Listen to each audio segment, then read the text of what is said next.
Hi there, my friend, and welcome to this month's edition of Up Next on Access Hamilton. I'm your host, Nor'easter Nick. Obviously, it's been a very busy month in our town. Summer's over, fall is here, we can finally look forward to some comfortable weather, and the kids are back in school. Life is returning to, well, normal, or at least the closest version of normal we've known. We've got a very exciting show for you this month. September is special in our community because it kicks off Hispanic Heritage Month, which runs from September 15th to October 15th.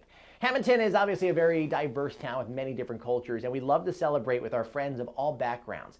To that end, the theme of this month's Third Thursday was highlighting Hispanic and Latin American culture in our town. While attending the event, I caught up with Councilman Jonathan Oliva to tell me more about the event and the town's involvement, and Myrna Santiago from the Puerto Rican Civic Association to find out what her organization is all about.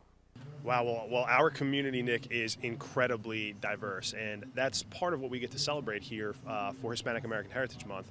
What's really exciting is that since our community is so diverse, in July we get to celebrate the Feast of Mount Carmel, our Italian heritage in our community, and then this month in September, and typically from September 15th through October 15th, we get to celebrate Hispanic American Heritage Month and all of the wonderful things that the Hispanic American community has done for us in our town.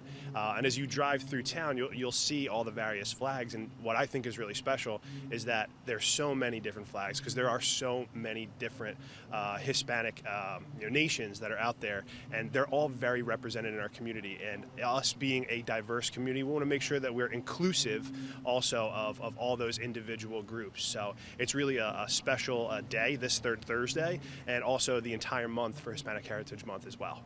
And Allies in Caring is having the kickoff event for tonight's Third Thursday.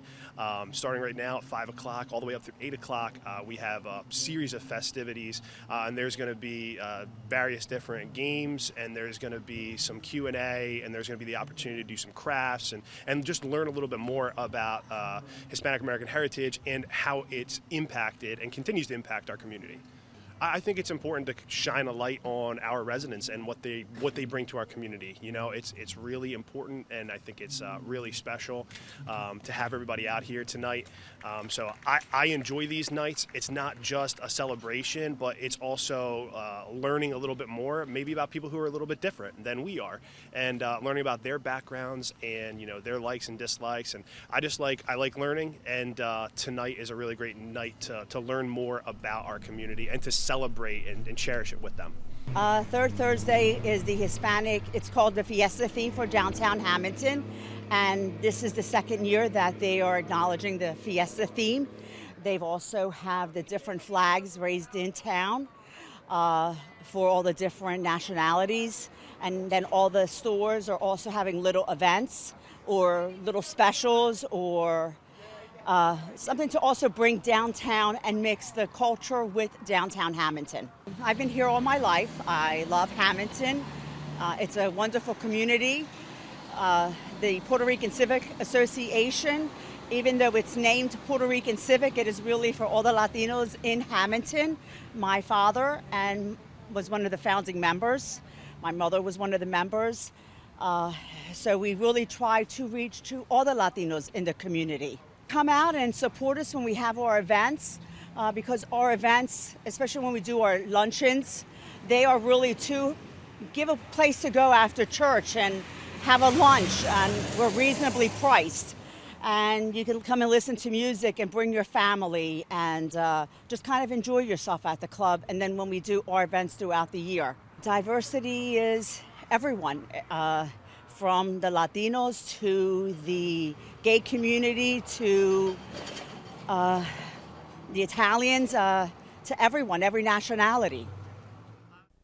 Always so nice to see both of you. Thank you for all of your hard work. It doesn't go unnoticed. Whenever a new business opens in town, we celebrate, especially since businesses have been through the ringer and some really rough times over the past year and a half. During the Third Thursday event, I attended 2 ribbon cuttings in downtown Hamilton to celebrate the opening of Taffeta Salon and Spa and Latin Flavor. Taffeta is located at 219 Bellevue Avenue and is a full-service salon. Latin Flavor is located at 14 Central Avenue and features a menu of a variety of Latin flavors. Another ribbon cutting in Hamilton this month was Geo Steaks on September 11th. located at Passmore Avenue and Washington Street. This veteran-owned and operated food truck will spend most weekends at this stationary location. When they can't be found there, check their social pages for various events they plan to attend. If you or someone you know plans to open a new business in town, let the clerk's office know if you would like to host a ribbon-cutting ceremony as well. Congratulations to all of our businesses in Hamilton. We wish you many, many years of good fortune, good health, and a lot of success. We are here rooting for you. Earlier in the day, I stopped by to visit my friends Copelia Morales from Allies in Caring and Jim Bacon from Hamilton Health Coalition to get their perspectives on Hispanic heritage.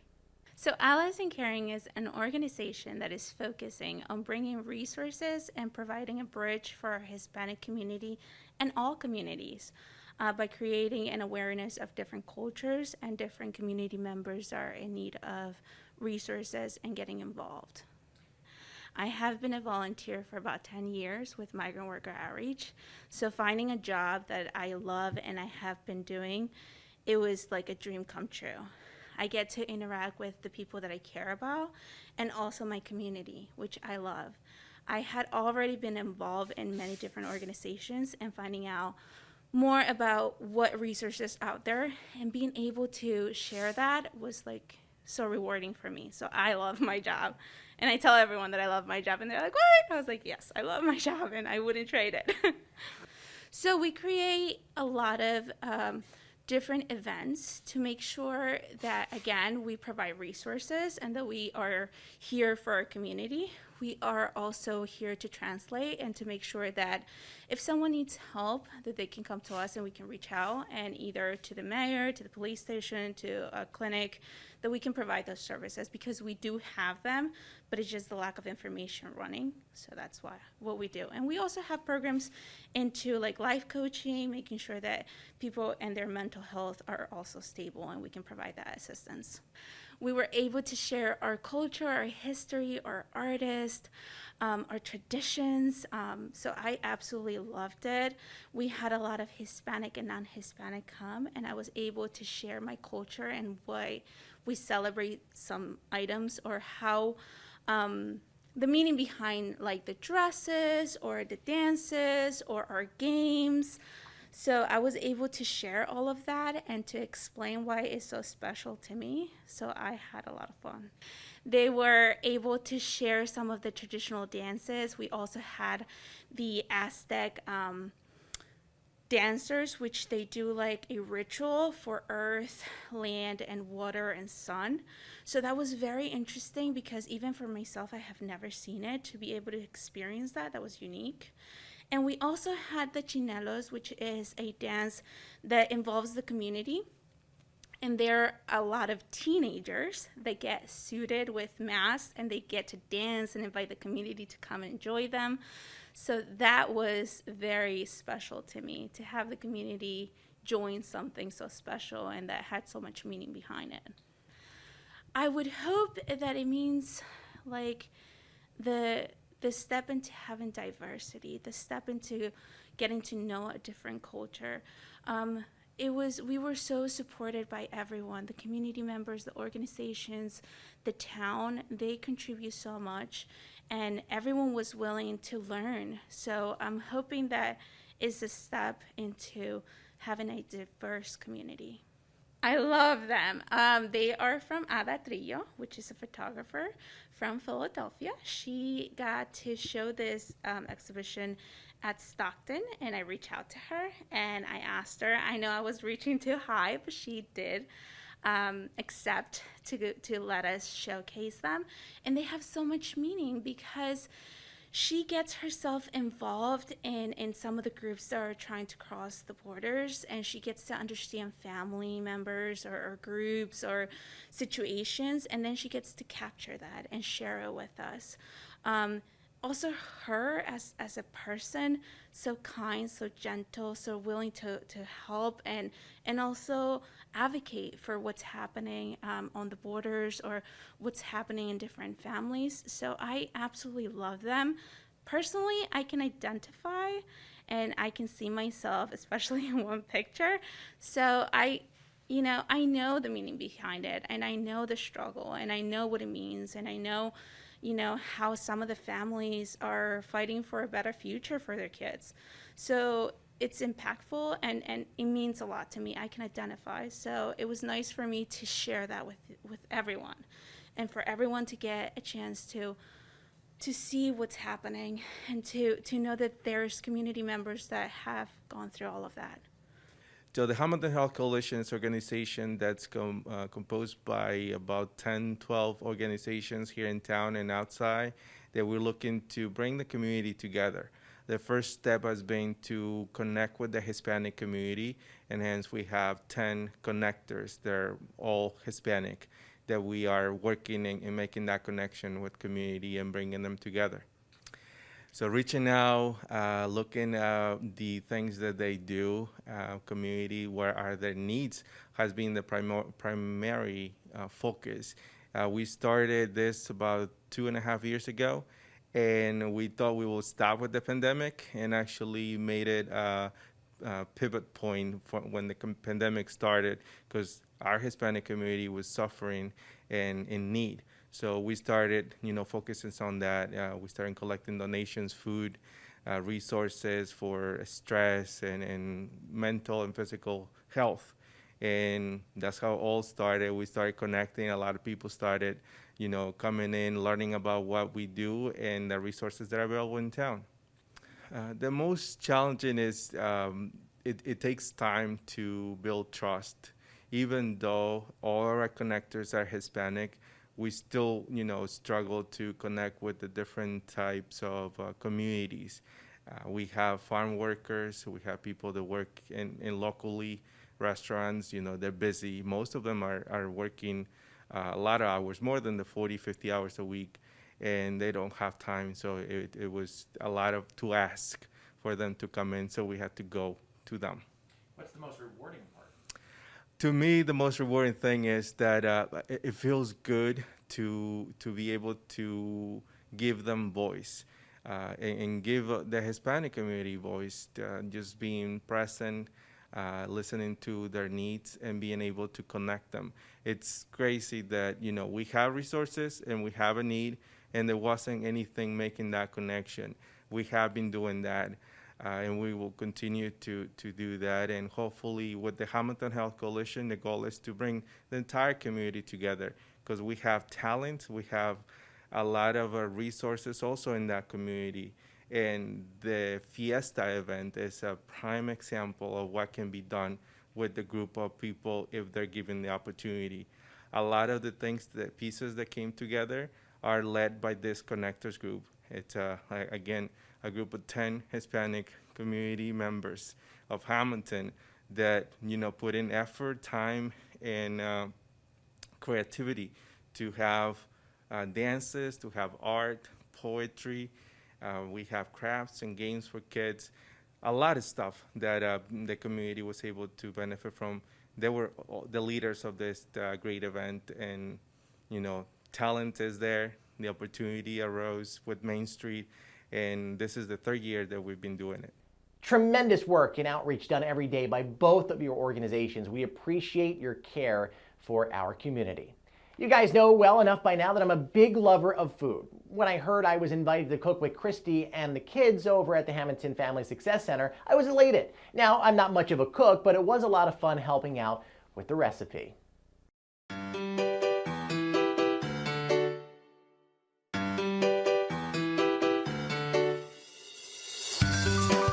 Welcome back, right? Yep. To what? To cooking with Christy. And Go ahead. Kids, and also Nor'easter Nick. Hi, everybody. Well, thank you for inviting me. I appreciate it. We have been waiting a long time, right, guys? Yeah. We love Nor'easter Nick. We love you. You're a celebrity. We're so happy to have you. Well, thank you.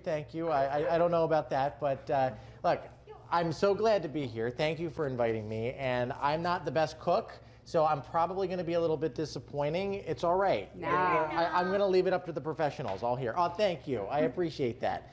So, what are you cooking here today? What are we making, Luca? Sour cream rice. So this is a take on Mexican sour cream rice. Okay. Which it is Hispanic Heritage Month. It lasts August through maybe October. So I thought to put this on our calendar, have people in our community come and cook with us. We thought this would be a good little showcasing. And like the rest of the month, we'll have people on from the Puerto Rican Civic Club. We have the president coming too, and then we have local people cooking and showing us different Hispanic cuisine. And this is perfect because this is actually the theme of this month's show that you are all going to be watching or are currently in the process of watching. So this is wonderful. Exactly. It all coincides. It's about the community and representing all parts, right? The president? The president of the Puerto Rican Civic Club. So yes. We're gonna cook with Joe Biden? No, please come over here. So this is a very simple, easy recipe, which is included in all your kits. I don't know if you are familiar. We hand out kits weekly to families, and then they can cook with us, watch our videos later. They could do it with their kids. It's kind of like, we used to do it in our building, but since the pandemic, we needed to find a way for families to interact. No, I love this. This is a perfect, thank you. perfect idea and a great way for community outreach and maybe teach some of you younger kids or some of us older kids how to cook. So this is exciting. You're not a kid. Well, it's nice to meet you again do you too. think Mommy would be a good teacher to teach Yes. Nick to cook? All right. You would be cooking classes on Royal High, the video game. Oh, okay, whatever that You would is. be the cooking teacher. All right. It'll be Halloween. Oh yeah, should and be the good. joys of cooking with kids, right? Yeah. All right. Because you always make a mess and you always have to clean it up. Correct. Put the rice in. Oh shoot, it's hot. Can I do something? Yes. See, now you're going to do that. Yummy, right. nice. Oh yeah, we have a carb king over here. So what's next? Maybe Nor'easter Nick would like to do that. We're teaching him how to All cook right. as well, right? So we're going to put these green chilies right here, just like so. I mean, look how pretty they are. They're green and they're chili. Not the kind of chili where you're cold. You don't need a jacket, but they're chili because that's what they're called. So chili, right? The So hot chili. and not the restaurant. Actually, yeah, like the restaurant. No advertisements here. No. All right, let's put this in. What's it called when your muscles are sore? Yeah, it's called folding. Yeah. If you watch a certain show, folding the cheese. Fold in the cheese, David. just fold it in. Hell, David, what are you doing? Come here, All right, very good. Can I spread it out in the Yes. dish? Right, there we go. Very thorough weather reports, But right? it's already the master of cooking because it's freezing. All right, there we go. Been for a half hour, 50 minutes? It said 50 minutes. 50? It said cook time 50 minutes. 50, okay. And then pull it out and we'll have our finished product. So we hope you enjoyed cooking with Christy and Nor'easter Nick. And kids. Oh, and kids, right. Well, And thank you. guys. Thank you again for having me. This was a blast. We've been waiting. Aw, they do That's love so you. nice. I appreciate it. Always nice to see Christy and the kids, and I look forward to returning another time. That's if you'll have me back. Many years ago, when I worked at ShopRite, one of my favorite events to work on and organize was the annual Partners in Caring campaign. Through donations from customers at the registers, tens of thousands of dollars are raised statewide to help bag hunger in our communities. This year, I was honored to return to my old stomping grounds and bag groceries for the afternoon. Hamilton Police Detective Dave Russell also helped out. Now, truth be told, we were in a heated match to see who could raise more money. I clearly came out on top. It's okay, Dave. I had lots of experience from when I was a kid. Earlier this month, some of our South Jersey communities were struck with a devastating tornado. While not in Hamilton, it's just a blaring reminder that severe weather can and does occur anywhere. Surveying the damage with the National Weather Service was a surreal experience for me, something I never thought I'd ever witness in our area. Here's a recap of what happened just about 20 minutes from our town. So when they say it's a freight train, it's a freight train, and it's one of those combination between a freight train and a winding turbine of a gas-powered turbine, because that's what it sounded like when I saw it cross 77. I don't know. At one point, I just was overwhelmed to trying to figure out where to start, and that's the biggest thing. This doesn't happen in New Jersey. This is a Midwest thing, and there's nothing against them, but we're not used to it. And it was, where do we start? Point A, and we move on, and we just try to do the best thing for every resident we could. It's a scene that we see flash on our TV sets many times over, but never really pay too much attention to because those images, while horrific, are usually not right here in our backyard. When the remnants of Ida came through, things changed in the matter of moments for many local families. Harrison Township Fire Chief Matthew Cardiel told me about the horror he experienced that night. At 26 years I've been in this business, and I've never seen anything like this. Our town got divided, and in theory, between Commissioners Pike, working our way through Willow Oaks development across 77 to where the development where we stand today, across Cedar Road, major arteries for us into Mantua Township, and cause destruction in Mantua and Winona and Deptford Township as well. The silver lining to this otherwise dull, dark cloud? Thank God we've only had one injury of a resident in Harrison Township. She was transported last night to the hospital. Minor injuries, nobody major, and nobody dead. So that's a phenomenal thing for us. It's times like these that people put their differences aside and come together to help one another, like John Caruso, who is the owner of a local food truck who arrived on the scene to provide food. Just out here helping out. I know there's complete devastation in this area. We know there'll be a lot of workers here today helping, and we wanted to give back and give some free cheesesteaks and water to the workers and also the people that are living here that are in need right now. I caught up with a local meteorologist who was out photographing and surveying the damage for educational purposes. He describes what he saw and what's most important when it comes to severe weather. Today, the scene is very horrifying. This is, especially in our backyards. You're down the street, I'm up the road as well. This is something we don't expect to see in South Jersey or anything of our communities. Coming from Louisiana a few days ago, it's a spinning image, just in an isolated area. It's very, very heartbreaking. Always keep on guard, listen to all our local meteorologists, listen to anybody. When you hear a tornado warning, a flash flood warning, anything of the sort, please adhere to those warnings. When you hear a flash flood, take precautions. When you hear tornado warnings, go in the basement. When you hear any type of situational awareness, be prepared. Always be prepared with your family and always count your blessings, because that's what we have these days is our family and friends around us. Many neighborhoods sustained severe damage, but there are also many businesses that were devastated, like Wellacrest Dairy Farm down the street from this development. Eric Ekus talks about the issues the farm is going through. Just in shock, pretty much, is how something like this could ever happen here. It's just, you almost don't believe it, It's crazy. Like last night, woke up this morning thinking maybe it was a dream, but it's not. It's real life. Got the alerts on our phone, there's a tornado, so I was at my house, got my kids, went in the basement, and then 2 minutes later came up here and just couldn't believe what we were looking at. Cows running all over because all the buildings got blown down, fences were gone, 600 cows running loose. It was disaster. The volunteers who've already been here have been great, just helping clean up and just trying to make some sense of where to begin, where to start. The first thing that we're still trying to do now is get some makeshift areas together for the animals so they have more space and food and water. That's the biggest thing. Well, Wellacrest Farms, we're a dairy farm. We have 1,400 cows, make like 17 million pounds of milk a year. We run around the clock, 365. It's our lives. Several GoFundMe pages have been set up to help with the storm damage relief. If you're interested in helping, please visit nor'easternick.com/relief for a list of those seeking aid. There were 3 confirmed tornadoes in our area on September 1st. Multiple reports of destruction exist from Salem to Mercer County.